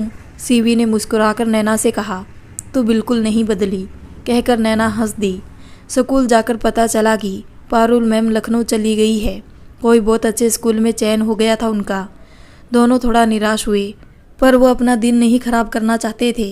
पहुंच गए मूवी देखने सिनेमा हॉल। शाम को दोनों वापस आई तो खुश थी। बहुत दिनों बाद नैना खुश थी। 2 दिन बाद सीवी वापस चली गई नैना का रिचार्ज करके। सीवी को पता था कि अब नैना अपनी जंग लड़ने के लिए तैयार है। नैना, जो कि एक तरह से अपने घर में ही कैद है, दिन रात सोचती रहती है कि कैसे नौकरी पाई जाए। फिर एक दिन अलका घर आती है और बताती है कि अब नैना को कॉलेज जाना होगा, क्योंकि फाइनल परीक्षाएं आरंभ होने वाली है। नैना की सासू माँ नैना को पंकज के साथ भेजती है और साथ में ही वापस आने का आदेश देती है, ताकि नैना कहीं और ना जा सके, बाहर किसी से भी ना मिल सके। प्रतियोगी परीक्षाएं तो इस तरह से हो जाती है, पर अब समय आता है मुख्य परीक्षाओं का, जो कि कुछ दिनों के अंतराल पर होनी थी। नैना सब कुछ भूलकर परीक्षा की तैयारी में जुट जाती है। जैसे ही नैना पढ़ने बैठती, सासू माँ चिल्लाना शुरू कर देती, कभी कोई मुद्दा उठाकर तो कभी कोई मुद्दा उठाकर। पर अब नैना भी वो नैना नहीं थी जो हार मान ले। नैना सबके सो जाने के बाद रात को 2 बजे उठ जाती और सुबह तक पढ़ाई करती। दिन भर घर के काम और जय को संभालती। फिर जल्दी रात का खाना बनाकर सासू माँ के कमरे में खाना और खाने के लिए बर्तन पानी रखकर जय को लेकर 8 बजे तक सो जाती। रात को 12 बजे या 1 बजे तक जब भी पंकज आते खाना देकर, उसके सोने के बाद पढ़ने बैठ जाती। वैसे पंकज आजकल ज़्यादा ही नशे में घर आने लगे थे। कभी कभी तो लोग उन्हें बेहोशी की हालत में घर छोड़ जाते। नैना की तैयारी अच्छी चल रही थी। पढ़ाई में आरंभ से ही प्रतिभावान रही नैना। कम समय में ज़्यादा पढ़ाई करने में निपुण थी। परीक्षाएं भी आरंभ हो गई। मैं मन से बद्दुआ देती हूँ तो इस बार अपनी परीक्षा में उत्तीर्ण नहीं होगी। सासू माँ हर बार नैना के घर से निकलते ही ये ज़रूर कहती। नैना सोचती, सासू माँ का ये कौन सा रूप है? क्या ये वही सासू माँ है जो मायके भेजते समय भी दही चीनी खिलाकर और माथे पर टीका लगाकर भेजती थी? क्या ये वही सासू माँ है जो कभी जेठ जी, ससुर जी और पंकज से नैना की पढ़ाई के लिए जिद करती थी? क्या ये वही सासू माँ है? विश्वास तो नहीं होता। नैना कुछ भी उत्तर नहीं देती, पर हाँ, उनके चरण स्पर्श करना भी वो कभी नहीं भूलती थी। मम्मी कहती थी, कोई भी कितना भी गुस्से में क्यों ना हो, चरण छूने पर आशीर्वाद ही देता है। सासू माँ की, जो कि अत्यधिक धार्मिक और पूजा पाठ करने वाली महिला थी, उनकी इस तरह की बातें सुनकर नैना डर जाती। कहीं सच में वो परीक्षा में अनुत्तीर्ण हो गई तो क्या होगा? मगर नैना की माँ की बात सच हुई। सासू माँ की जुबान से दी गई बद्दुआ उसके मन से निकले आशीर्वाद से हार गई और नैना 81% अंकों के साथ अपने कॉलेज में तीसरे स्थान पर आई। पर अब भी समस्या का समाधान नहीं निकला था।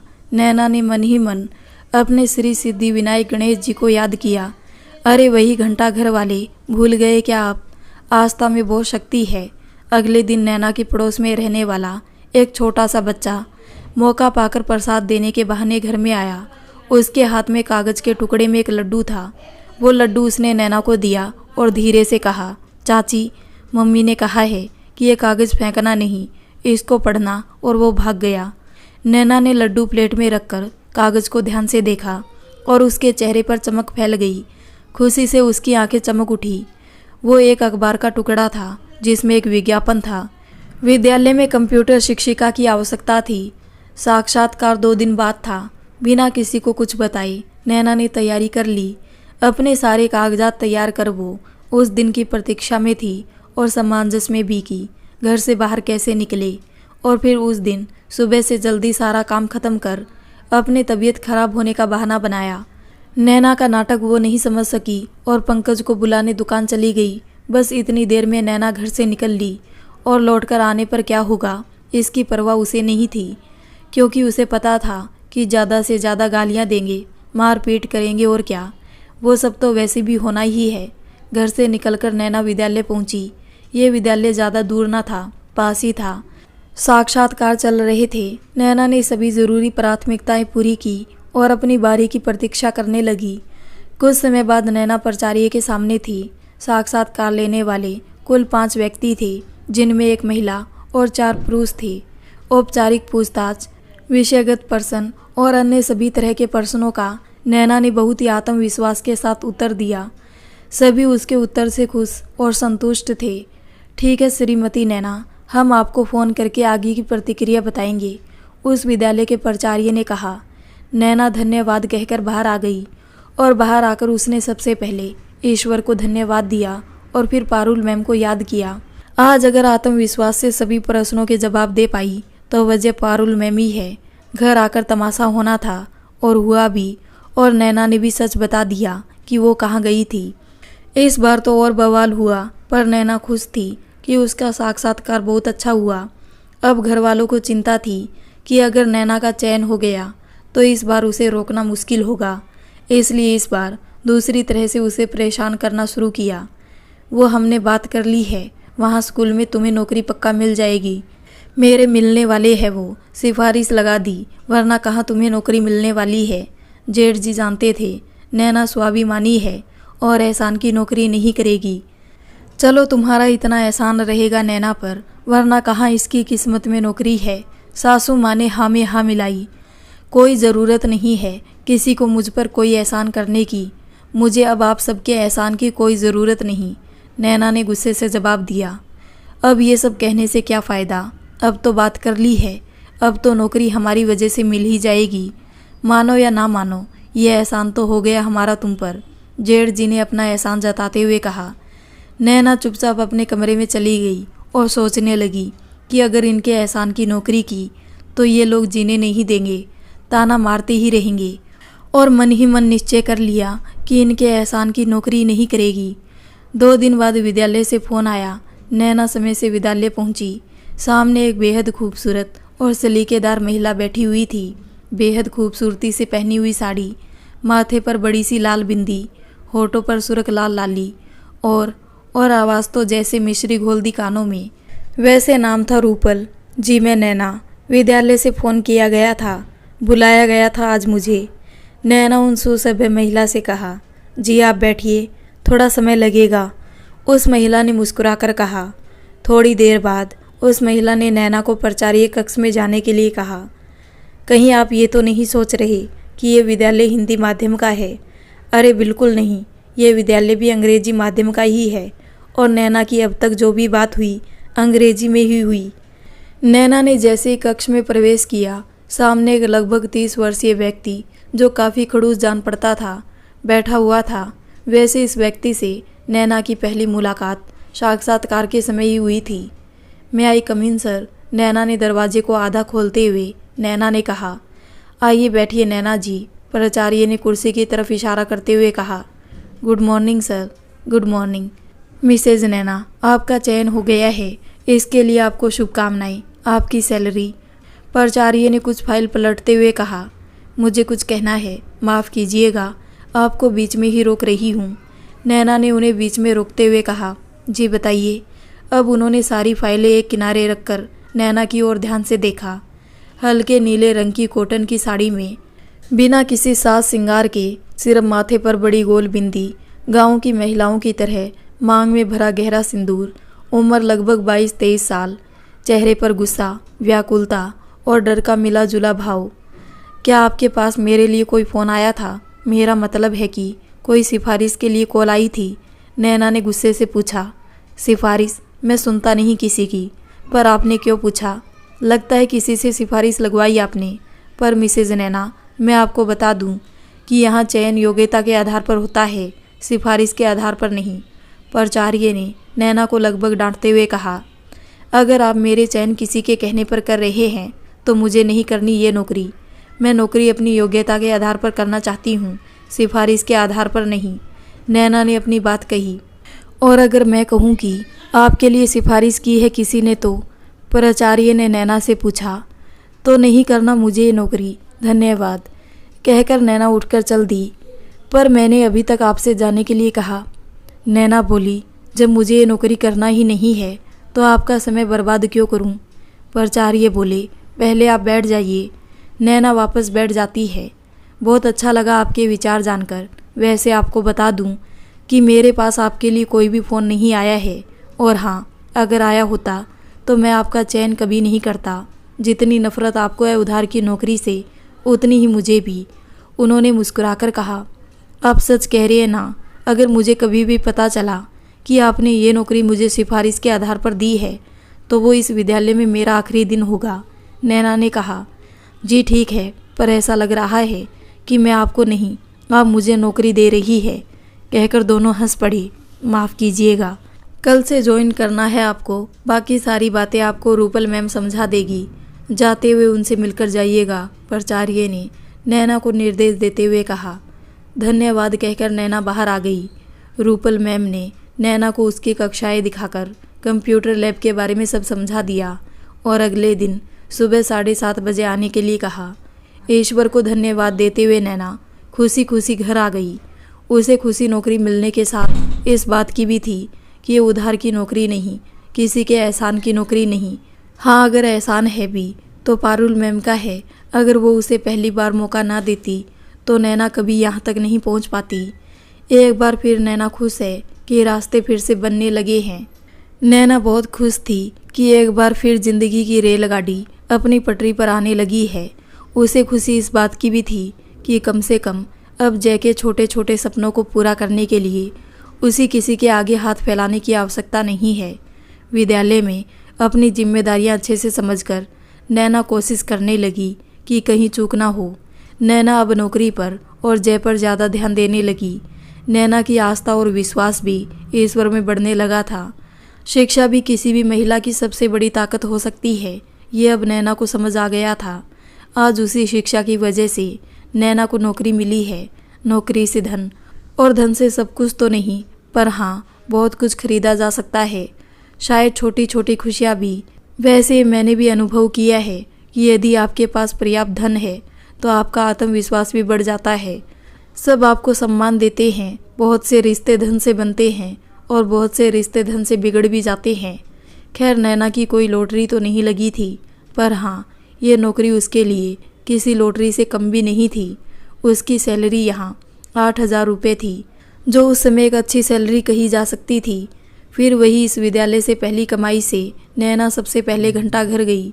सासू माँ के लिए साड़ी भी ली और जय के लिए कुछ खिलौने लेते समय उसकी आंखें भर आई।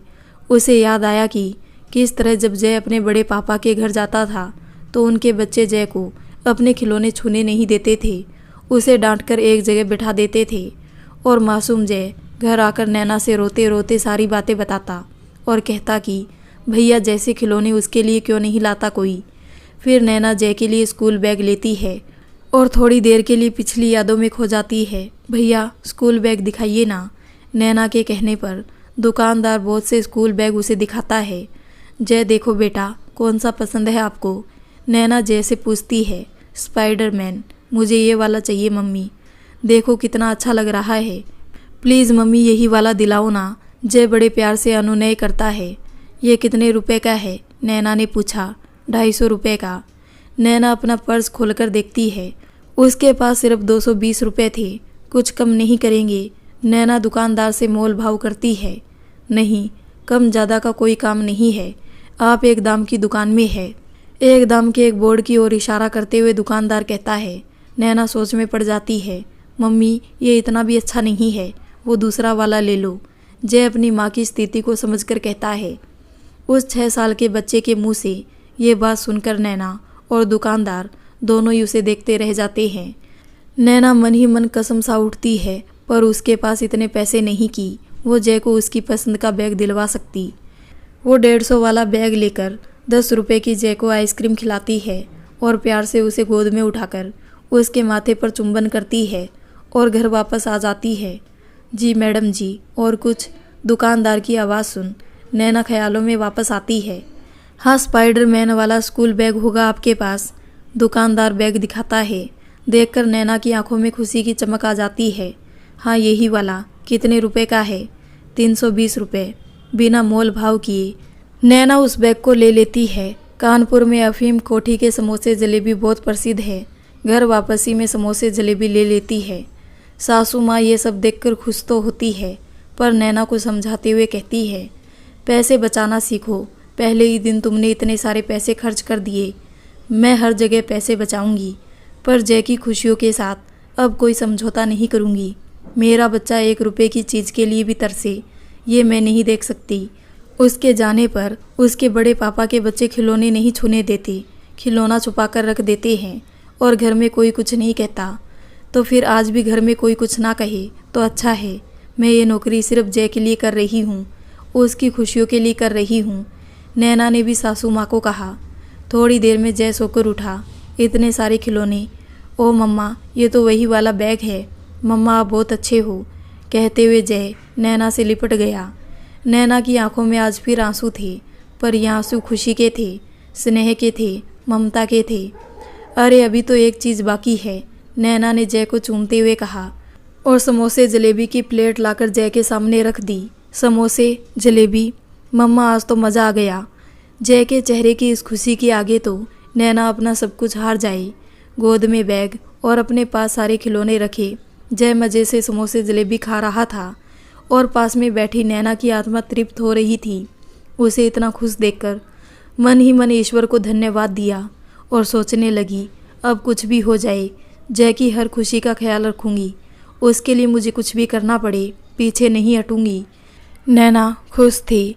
नैना इसलिए खुश थी क्योंकि जय खुश था। विद्यालय में सब अच्छा हो रहा था। नैना अपनी जिम्मेदारियां अच्छे से निर्वाह कर रही थी। रूपल मैम से नैना की अच्छी दोस्ती हो गई। वजह वो दोनों बहुत पास पास रहती थी। रूपल नैना के घर से अगली गली में ही रहती थी।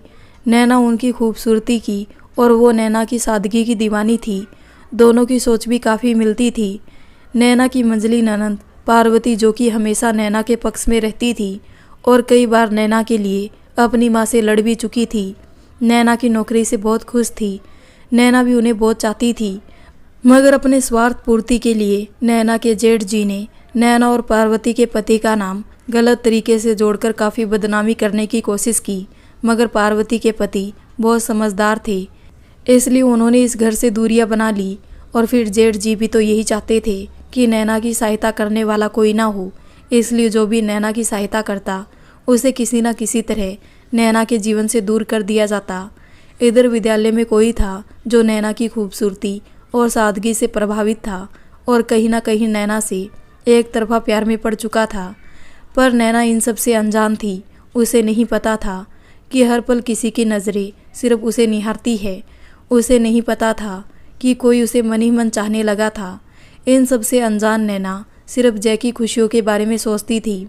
रूपल से भी कभी नैना ने घर के हालातों का जिक्र नहीं किया। पंकज के हालात जस के तस थे। जेठ जी का शातिर दिमाग अब सिर्फ ये सोचता था कि कैसे नैना की नौकरी छुड़वाई जाए। उन्हें डर था कि अगर नैना आत्मनिर्भर हो गई तो उनका एक छत्र साम्राज्य खत्म हो जाएगा। नैना को दबाने का एक ही रास्ता था कि वो जेठ जी पर निर्भर रहे। जेठ जी अक्सर आकर सासू माँ की चाबी भर जाते और फिर सासू माँ का कहर नैना पर बरसता। हालांकि नैना जानती थी कि सासू माँ मन ही मन उसे बहुत चाहती है, इसलिए चुप रहती, पर कब तक। अब अक्सर नैना और उनके बीच बहस हो जाती। नैना कोशिश करती उन्हें समझाने की कि उन्हें गलत तस्वीर दिखाई जा रही है। इस पर वो और ज़्यादा भड़क जाती, क्योंकि जेठ जी को सब उस घर का राम मानते थे। जब भी नैना ने पंकज को उनके भाई की सच्चाई बतानी चाहिए तो उसे पंकज से गालियाँ ही मिलती। इसलिए सब कुछ ईश्वर और समय के हाथ छोड़कर नैना अपनी ज़िंदगी में आगे बढ़ रही थी। वैसे तो नैना अपनी कमाई से जय के और अपने सारे खर्चे उठाती थी। तीज त्योहार पर अपनी सास ननंद और उनके बच्चों का भी पूरा मान सम्मान करती। नैना जब भी अपने लिए कोई चीज़ लेती तो सासू माँ के लिए भी ज़रूर लेती। घर की छोटी छोटी ज़रूरतों को भी पूरा करने की कोशिश करती। नैना, ये लो इस महीने की बिजली का बिल, स्कूल से आते समय बिल भर देना।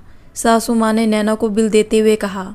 मम्मी जी, मुझे नहीं पता कहाँ जमा होगा बिल, आप जय के पापा को कह दीजिए, वो जाकर भर देंगे। नैना ने जवाब दिया। ठीक है, तो पैसे दे दो। नैना ने कुछ नहीं कहा और चुपचाप पैसे दे दिए। पर अब अक्सर हर बात के लिए नैना से कहा जाने लगा, मम्मी जी, मेरी कमाई सिर्फ 8,000 रुपये है, उसमें भी 20 रुपये रोज के आने जाने के मुझे चाहिए। मैं घर के सारे खर्चे नहीं उठा सकती। नैना ने एक दिन तंग आकर कह दिया, पढ़ाई लिखाई हमने करवाई, अब खर्चे क्या मायके के उठाओगी जो इस घर के खर्चे नहीं उठा सकती।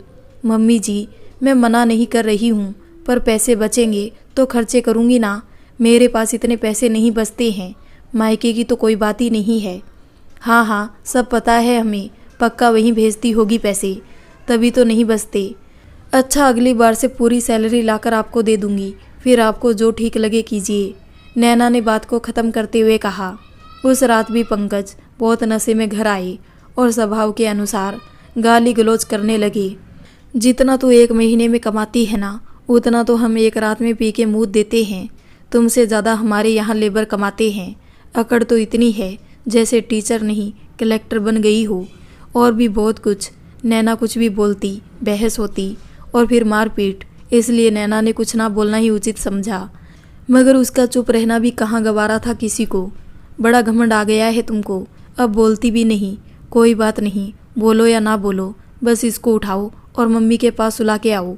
साला जब से पैदा हुआ है जिंदगी नरक कर दी है। जय की तरफ इशारा करते हुए पंकज ने कहा। वो अभी अभी सोया है, उठाऊंगी तो कहीं जग ना जाए, उसे सोने दो, वैसे भी रात में जागेगा तो रोएगा फिर। नैना ने जय को चादर उड़ाते हुए कहा। उसकी फिक्र है, मेरी नहीं। यह अब इस कमरे में नहीं सोएगा। पंकज ने जय को उठाया और अपनी माँ के पास जाकर सुला दिया। तू चल अब कमरे में। अरे, अब तो तू मैडम बन गई है ना, चलिए मैडम कमरे में जरा आप। नशे में झूमते हुए पंकज ने नैना का हाथ पकड़कर कमरे में खींच लिया। मेरी तबीयत ठीक नहीं है, सिर में दर्द है, मुझे सोने दो। अरे ऐसे कैसे सोने दो, मुझे खुश करना तुम्हारा फ़र्ज है, अपना फ़र्ज पूरा करो। जाओ लिपस्टिक लगा कर आओ।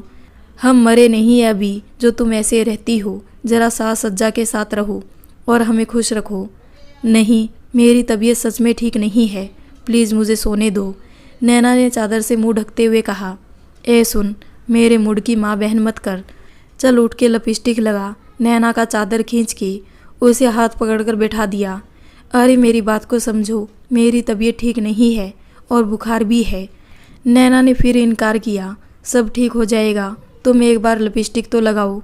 सिंगारदान से उठाकर लिपस्टिक नैना की ओर बढ़ाते हुए कहा। यार कितनी बार कहूँ मुझे बुखार है, सिर दर्द है, समझ क्यों नहीं रहा है, और सीधी सी बात मेरा मन नहीं है। इस बार नैना ने थोड़े गुस्से से कहा। मन नहीं है या कोई यार मिल गया स्कूल में, उसके साथ रंगरलियाँ मनाकर आई है, या तेरे यार ने मना किया है मेरे साथ।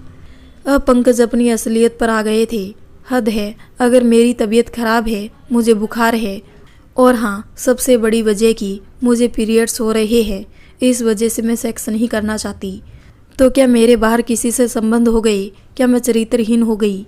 तुम लोगों के लिए कितना आसान है ना किसी भी औरत का चरित्र निर्धारण करना। औरत तुम्हारी मर्जी से चले तो भी तुम नहीं जीने दोगे, और अपनी मर्जी से चले तो चरित्र निर्धारण कर दोगे। हमेशा मेरे चरित्र पर उंगली उठाते आए हो तुम लोग। कभी किसी के साथ नाम जोड़ा तो कभी किसी के साथ। कुछ तो शर्म करो। इतने रिश्ते तो एक वेश्या के भी नहीं जुड़ते किसी से जितने तुम मुझ पर आरोप लगा चुके हो। नैना बहुत गुस्से में थी। अरे तू उन वेश्याओं से ज़्यादा खूबसूरत है। वैसे अगर तुझे बाजार में उतार दे तो लाखों यार होंगे तेरे। गंदी सी हंसी हंसते हुए पंकज ने कहा, अपना ये ज्ञान अपने स्कूल में देना, अभी तो मुझे जो चाहिए वो दे, कहकर नैना को पकड़कर अपनी तरफ खींच लिया। जबरदस्ती उसके होठों पर लिपस्टिक रगड़ देते हैं और बिना इस बात की परवाह किए कि नैना को बुखार है, उसे पीरियड्स हो रहे हैं, उसके साथ वो सब किया जिससे नैना तन और मन दोनों से टूट जाती है। नैना कोशिश करती है खुद को छुड़ाने की, पर शायद एक चिड़िया में उतनी ताकत नहीं कि पिंजरा तोड़कर उड़ जाए। कभी कभी हम खुद को बहुत असहाय महसूस करते हैं। नैना के इस दर्द का कोई हमदर्द नहीं। दिल में अपने पापा का आखिरी बार देखा चेहरा, आंसू में भीगी रात और मन में धधकती आग लिए नैना की सुबह होती है। टूटे मन और दुखते शरीर की पीड़ा लिए वो स्कूल जाने के लिए तैयार होती है। आईने के सामने बैठती है तो गालों पर गंगा यमुना मुड़ पड़ती है। लाख कोशिश करती है उनके जल को बांध बनाकर रोकने की, पर सब व्यर्थ। पर रोकना तो होगा इन आंसुओं को भी और अपने अंदर के तूफान को भी, क्योंकि समय नहीं रुकता किसी के लिए। समय हो गया है स्कूल जाने का। भारी मन जैसे ही घर से निकलने के लिए कदम बढ़ाती है, तभी पीछे से पंकज की आवाज़ आती है, मेरे पैसे वापस कर जो तूने रात को चुराए हैं, तभी स्कूल जाएगी। कौन से पैसे? मैंने कोई पैसे नहीं चुराए, तूने ही चुराए हैं। अब झूठ बोलती है। मेरे पैसे अपने यार को दोगी या मायके भिजवाओगी? पंकज अब नैना के सामने आकर खड़े हो गए। कौन से पैसे? मुझे सच में नहीं पता। मैं क्यों चुराऊंगी तुम्हारे पैसे? और रही बात मेरे यार और मायके की, तो यार तो है नहीं कोई और मायके भिजवाने की कोई ज़रूरत नहीं। मेरा भाई कमाता है पैसे, कहकर नैना जाने लगी। ऐसे कैसे चली जाओगी? पहले पैसे दो मेरे 10,000 रुपये। जब तक पैसे नहीं दोगी तब तक नहीं जाओगी स्कूल, कहकर नैना का हाथ पकड़कर कमरे में धकेल देता है। चल निकाल पैसे। अरे मेरे पास सच में नहीं है, चाहो तो तलाशी ले लो। शोर सुनकर सासू माँ आ जाती है और कहने लगती है कि अगर लिए है तो दे दो, क्यों नाटक करवा रही हो? मैंने नहीं लिए, मुझे नहीं पता, नैना रोते हुए कहती है। फ़ोन करके जेठ जी को बुलाया जाता है। अगर पैसे लिए हैं तो वापस कर दो, कोई कुछ नहीं कहेगा। जेठ जी नैना से कहते हैं, मैंने नहीं लिए, मुझे कुछ नहीं पता, चाहे एक बार पूछिए चाहे 1000 बार, नहीं लिए तो नहीं लिए। नैना भी गुस्से से जवाब देती है, एक तो चोरी, ऊपर से सीना चोरी, पैसे भी चुरा लिए और आवाज़ भी बुलंद है। जबान तो देखो कैंची से भी तेज हो गई है। 4 पैसे क्या कमाने लगी, खुद को कलेक्टर समझने लगी है। सासू माँ आग में घी डालने का काम बखूबी कर रही थी। बता मेरे पैसे, कहते हुए पंकज गुस्से से नैना के बाल खींचते हैं और लात घूसों की बरसात शुरू कर देते हैं। सासू माँ और जेठ जी सामने बैठे रहते हैं मौन धारण करके। नैना लाचार होकर चिल्लाती है, बार बार यही कहती है कि उसने पैसे नहीं लिए। तभी नैना का फ़ोन बज उठता है। ज़रूर इसके यार का होगा, आज इसको भी देखता हूँ, पंकज गुस्से से कहते हुए फ़ोन नैना को देता है और कहता है, ले उठा फ़ोन, देखूँ किसका है। नैना रोते रोते फ़ोन उठाती है। आखिर नैना के पास किसका फ़ोन आ सकता है, ये जानने के लिए इस कहानी का अगला भाग देखें। कहानी को ज़्यादा लंबा ना खींचते हुए मैंने कहानी को यहीं ख़त्म किया है। इसका अगला भाग देखने के लिए हमारे चैनल को सब्सक्राइब कर ले। अगर आपको ये भाग अच्छा लगा हो तो कमेंट करके ज़रूर बताइए। मिलते हैं इसी कहानी के अगले भाग में, तब तक के लिए धन्यवाद।